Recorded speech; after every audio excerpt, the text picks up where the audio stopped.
When you say you feel behind, what does that actually mean? Behind in what? According to who? Because I am guessing if you get quiet and honest, you'll realize that some of what you're chasing isn't even what you want. It's what you think you're supposed to want.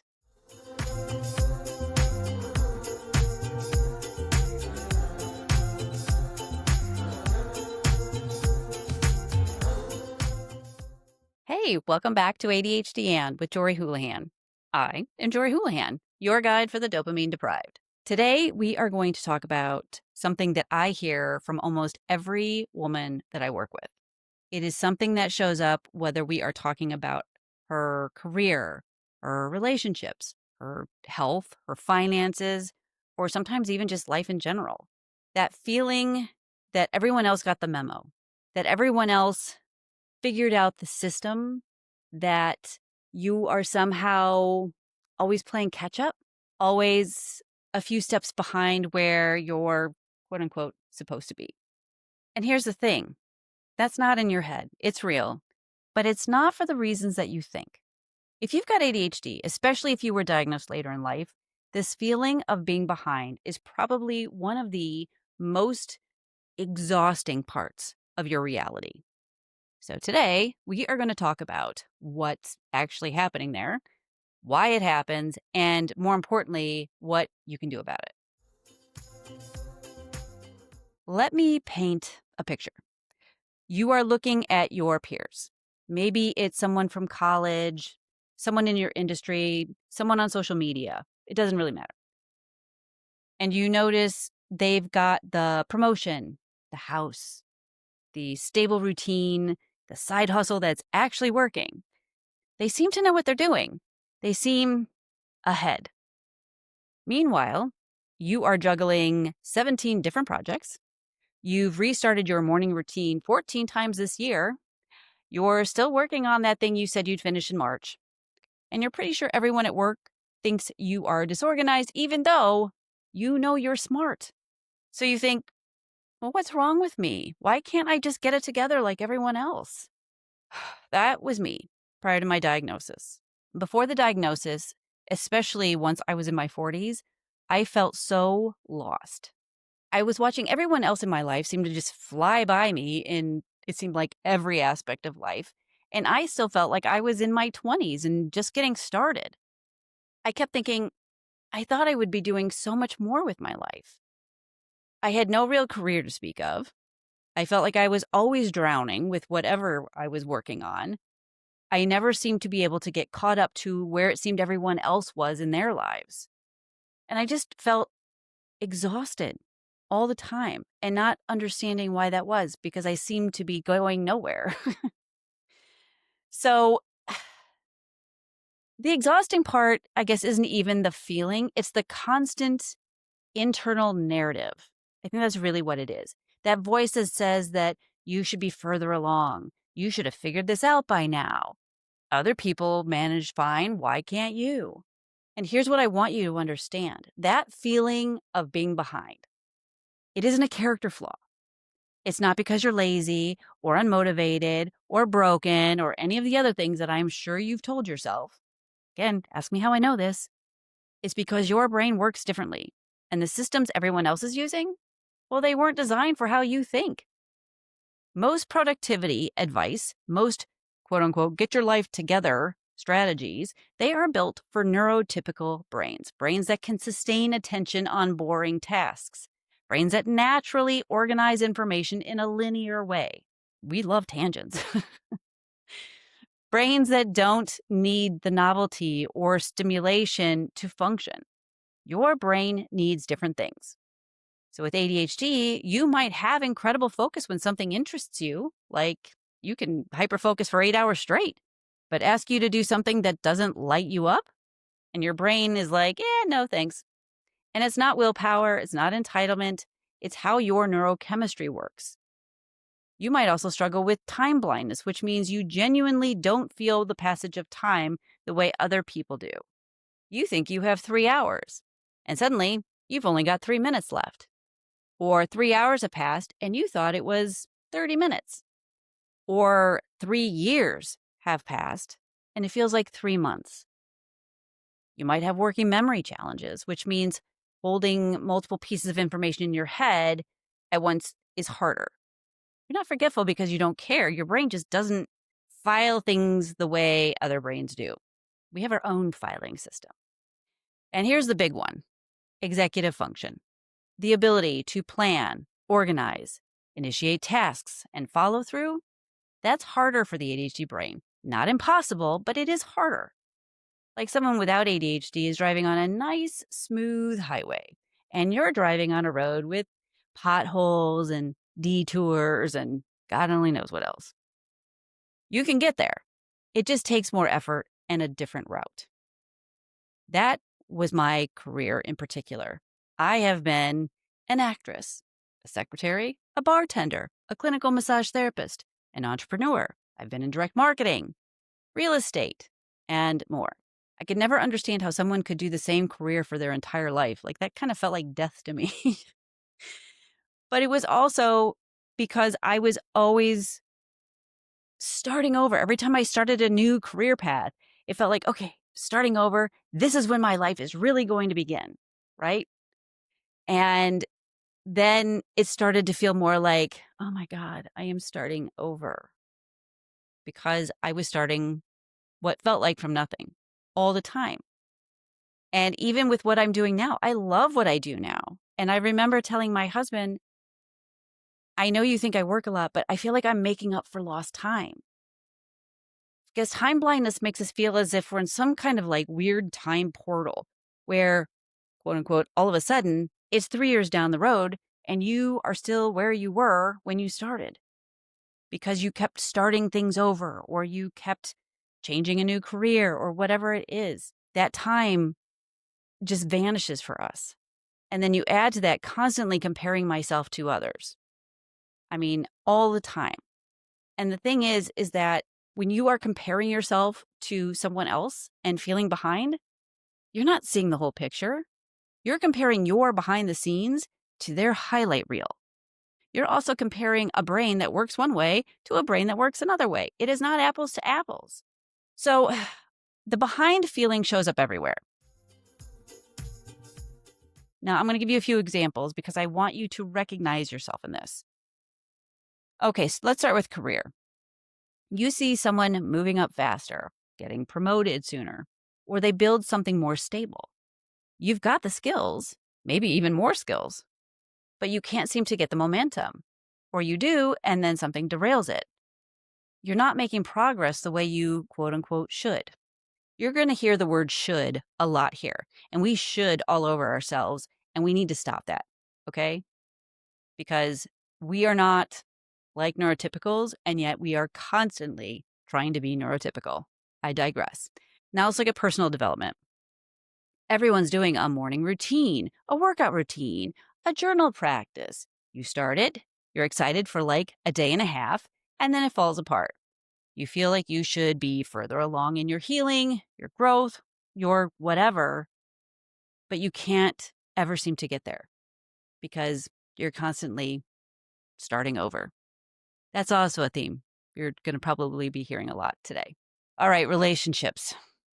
You are struggling to maintain friendships because you forget to text back, or you go into hyper-focus mode and disappear for a few weeks, or you're out of sight, out of mind means that because they're not directly in front of you all the time, you forget they exist. Isn't that fun? Or you're in a relationship where your partner seems to handle life much more smoothly than you do, and you feel like you're dragging them down. Sound familiar? Your health. You know what you're supposed to do. You just can't seem to make it stick, right? Same thing with the other routines I was talking about. You've got the workout routine. You're excited for like a day and a half, and then it falls off. So you're behind on your health goals, behind on your wellness, behind on your taking care of yourself. Finances. This is a big one. Money management requires executive function and attention to detail. So a lot of women with ADHD are playing catch up with their finances, feeling behind, feeling they should know better. Time blindness impacts that because, say, you were saving for retirement, and in your brain, you're like, oh, that's years from now. As I mentioned before, I still feel like I'm in my 20s some of the time. And I'm in my 50s now, and I'm going, oh, crap, do I have enough money to retire? Because that time portal just squelched that time so fast, I can't even tell you. So this definitely impacts your finances too. And here's what makes this worse. You are smart. You are capable. You know what you're supposed to do. But there is this gap between knowing and doing. And honestly, that is one of the best definitions of ADHD I've ever found. There is something that splits those parts of the brain so that the knowing can't seem to get to the doing. And that gap makes you feel broken.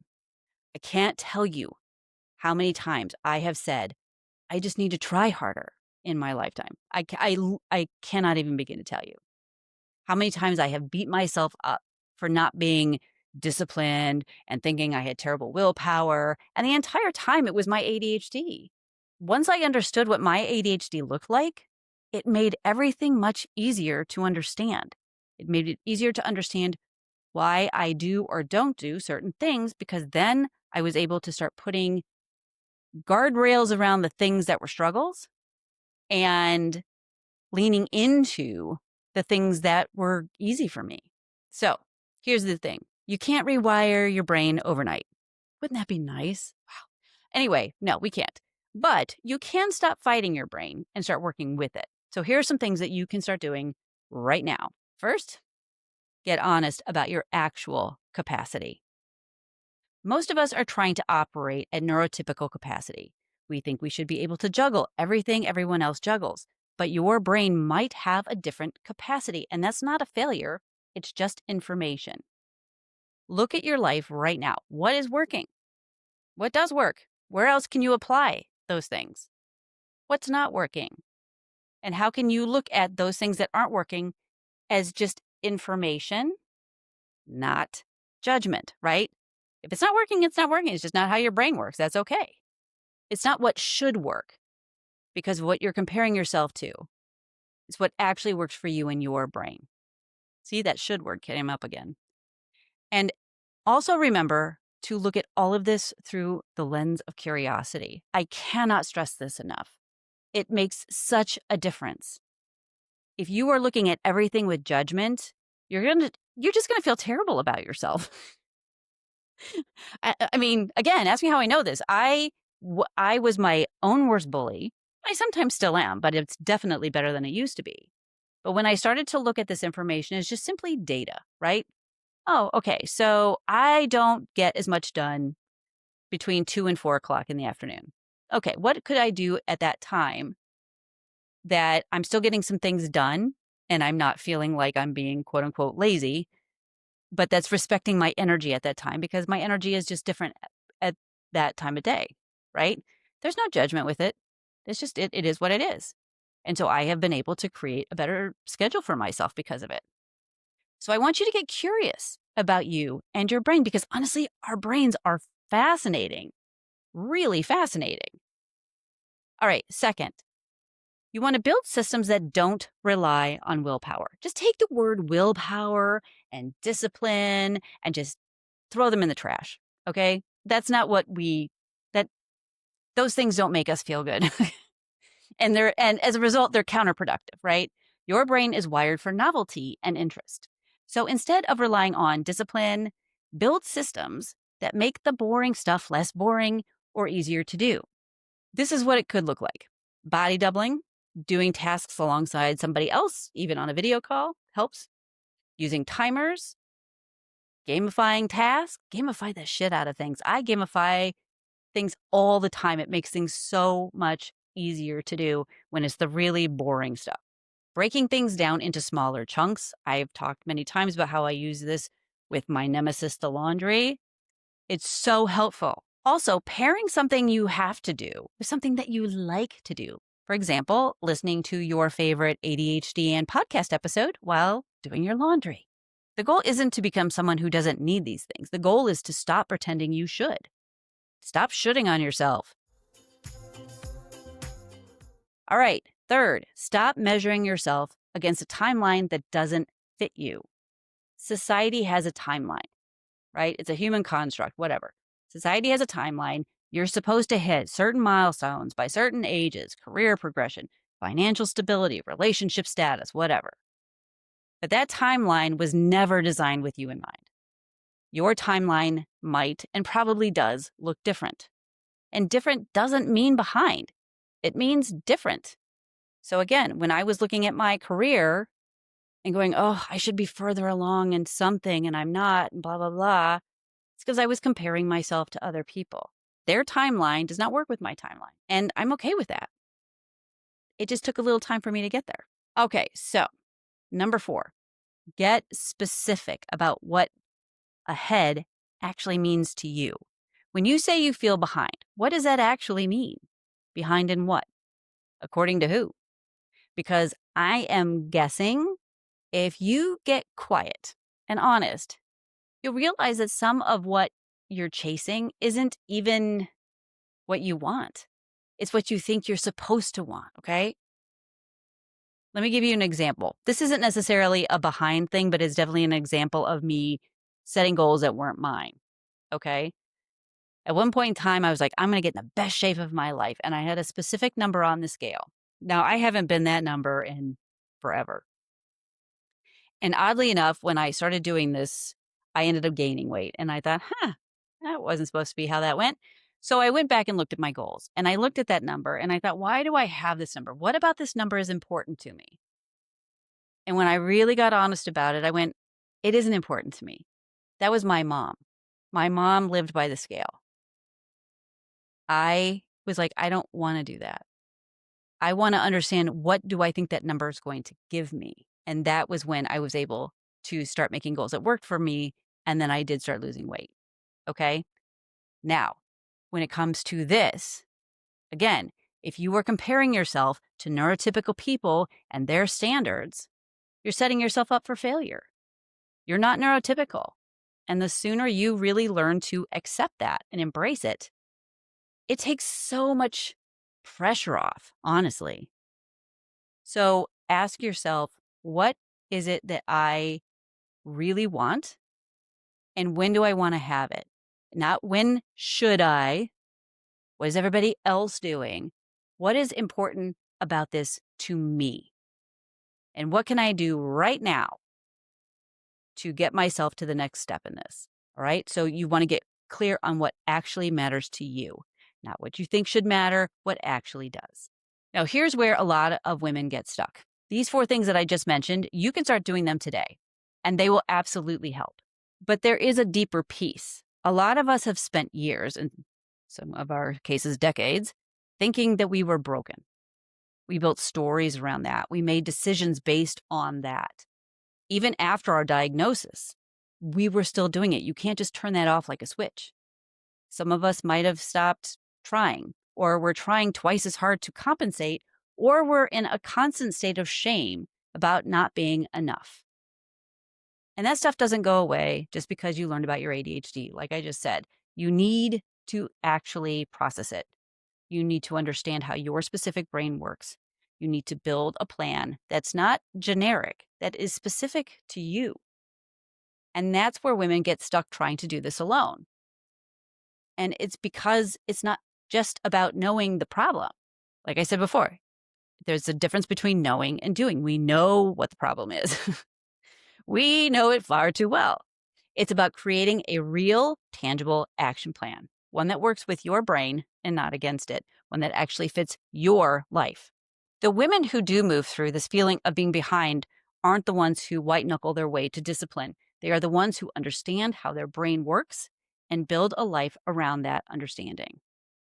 So if you are tired of feeling like you're behind, if you are ready to stop fighting your brain and start working with it, if you want help building a real plan, not just another productivity hack, that's what the Clarity in Action Intensive is for. This is a premium private coaching program for women who are done figuring this out alone. You are not on the fence about change. You know you need help, and you are willing to invest in it because you are tired of spinning your wheels. In this program, we get clear on how your specific brain works. We identify what's actually holding you back, and we build an action plan that is designed for you, not for some generic version of productivity. You're going to walk away understanding yourself differently And more importantly, you'll have a concrete plan for moving forward that actually works for how you're wired. So if that sounds like what you need, click on the link in the show notes to learn more and to apply. This is for women who are ready, who are willing, and who want real change, not just another Band-Aid. And if that isn't you yet, that is okay. There is no judgment with that either. Everybody is where they are for a reason. When you are ready, it's here. All right. Thank you so much for listening. I hope you are now understanding why you feel behind and maybe even found a few tools that can help you deal with it. Remember, please remember this. You are not broken. You are not behind. You just have a different operating system. And once you understand that, once you really get it, everything starts to change. This is ADHD and with Jorie Houlihan. Until next time, stay curious.